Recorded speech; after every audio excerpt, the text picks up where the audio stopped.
to 1880. A Homage to Lucky Luke is a new comic book by Apollo and Bruno that features the iconic European Western hero called Lucky Luke, the man who shoots faster than his shadow, originally created by Belgian cartoonist Maurice and French writer René Goscinny from 1946 till 1977, and further with other illustrators and writers for a total of 84 albums. Lucky Luke was a semi-humorous adventure comic set in the Wild West, featuring many events and characters from that era interacting with our hero. Much like Asterix and Obelix did for Roman times, Luke changed his ways at one point, forever removing his iconic cigarette for a piece of straw.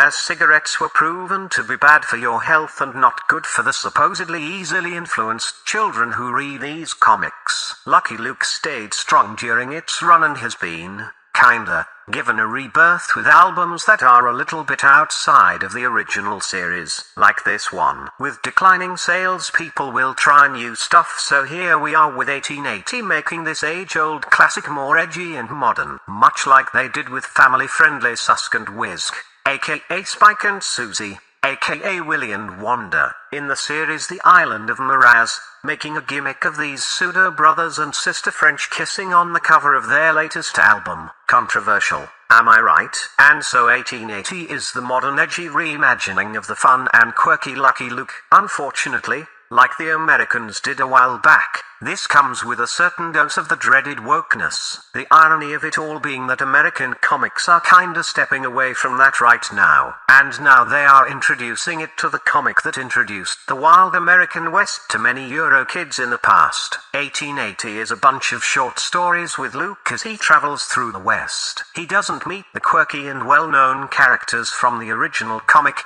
but random people with their own stories I frankly couldn't care less about, like the black Creole woman who apparently gave Luke the nickname Lucky, the Indians who were not the savages they pretended to be, the two angry fighting men who were secretly poets, the awesome girl called Annie Oakley, and so on. Most of the stories aren't interesting and are void of humor. The art style is bland and quite frankly neither good nor interesting. Same with the colors that are quite boring even if they attempt to give some style to it all. It just does not work, especially not if you compare it to the originals, which you will do if you have read those. I even got annoyed at some of the speech arrows not being pointed at the person who was talking, but at their chest or the air around them. Overall, this was a disappointment across the board. They might pretend this is an homage, but it's just a Western using the name and character of Lucky Luke to tell boring stories I frankly didn't care about, with character I don't care about, a writing style I don't care about, and a false sense of right or wrong with the goddamn woke crap inserted into a beloved series. This isn't a comic for easily influenced children.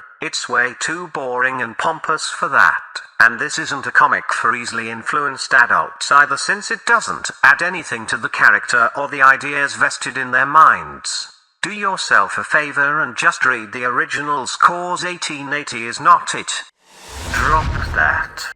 Oh, by the way, my creator tried out a new voice for me and it's kinda good, I guess, but unfortunately, it requires money and credits and monthly subscriptions and all kinds of nonsense.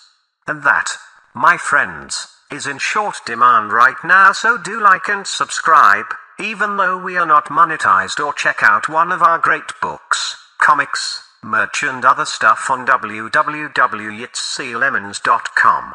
So we can upgrade our systems and stop living like bums. Hurrah for us. Hurrah. 2026, here we come. This was me, Robotron, and I'm a poor and lonesome robot, and I've been a long time at home.